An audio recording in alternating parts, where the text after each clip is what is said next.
Wisdom of Solomon, 1 Kings chapter 3, verses 1 through 28. Welcome, viewers and subscribers, to my channel, The Backstory and More. I am Audrey.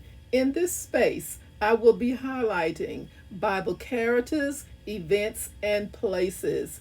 So that the algorithm will continue to push out my videos, please just give me a thumbs up. Also, subscribe to my channel. Thank you so much in advance for all that you do to make this channel become what it can become in 2024. Solomon made an alliance with Pharaoh, king of Egypt, and married his daughter. He brought her to the city of David until he finished building his palace and the temple of the Lord and the wall around Jerusalem. It was customary for kings to create alliances with other kings by marrying their daughters. King Solomon aligned himself with Pharaoh, king of Egypt, and married his daughter. This union was a political move. The people, however, were still sacrificing at the high places because a temple had not yet been built for the name of the Lord. At this point in Solomon's reign, his heart was committed to obeying and serving God. Solomon showed his love for the Lord by walking according to the instructions given him by his father David, except that he offered sacrifices and burned incense on the high places. The king went to Gibeon to offer sacrifices, for that was the most important high place, and Solomon offered 1,000 burnt offerings on that altar. At Gibeon, the Lord appeared to Solomon during the night in a dream, and God said, "Ask for whatever you want me to give you." Solomon answered, "You have shown great kindness to your servant, my father David, because he was faithful to you and righteous and upright in heart. You have continued this great kindness to him and have given him a son to sit on his throne this very day. Now, Lord my God, you have made your servant king in place of my father David. But I am only a little child and do not know how to carry out my duties. Your servant is here among the people you have chosen, a great people, too numerous to count or number. So give your servant a discerning heart to govern your people and to distinguish between right and wrong. For who is able to govern this great people of yours?" The Lord was pleased that Solomon had asked for this. So God said to him, "Since you have asked for this, and not for long life or wealth for yourself, nor have asked for the death of your enemies, but for discernment in administering justice, I will do what you have asked. I will give you a wise and discerning heart, so that there will never have been anyone like you, nor will there ever be.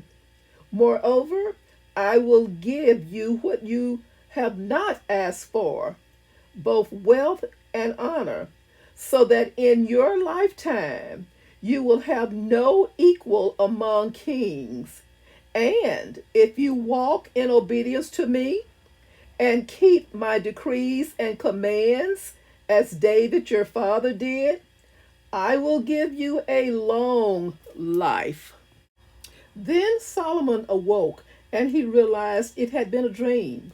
He returned to Jerusalem and stood before the ark of the Lord's covenant and sacrificed burnt offerings and fellowship offerings. Then he gave a feast for all of his court.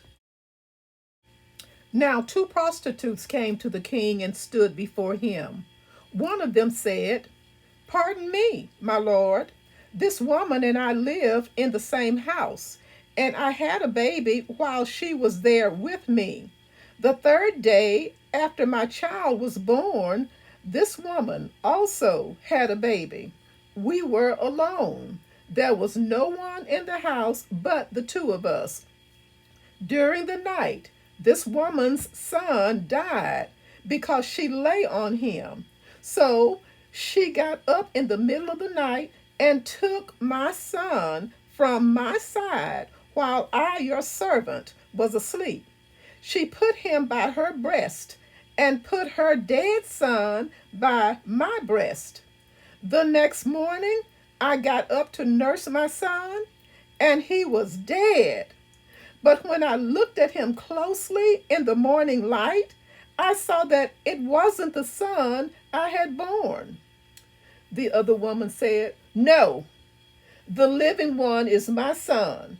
The dead one is yours." But the first one insisted, "No, the dead one is yours. The living one is mine." And so they argued before the king. The king said, "This one says my son is alive and your son is dead, while that one says, no, your son is dead and mine is alive." Then the king said, "Bring me a sword." So they brought a sword for the king. He then gave an order: "Cut the living child in two and give half to one and half to the other." The woman whose son was alive was deeply moved out of love for her son and said to the king, "Please, my lord, give her the living baby. Don't kill him." But the other said, "Neither I nor you shall have him. Cut him in two." Then the king gave this his ruling: "Give the living baby to the first woman. Do not kill him. She is his mother." When all Israel heard the verdict the king had given, they held the king in awe because they saw that he had wisdom from God to administer justice. Thank you so much for watching and listening. Don't forget to subscribe, like, and share. Share this video with your Sunday school class, your Bible study class, your Facebook friends, and other friends on social media platforms. Thank you so much for all that you do to make this channel grow one viewer and one subscriber at a time.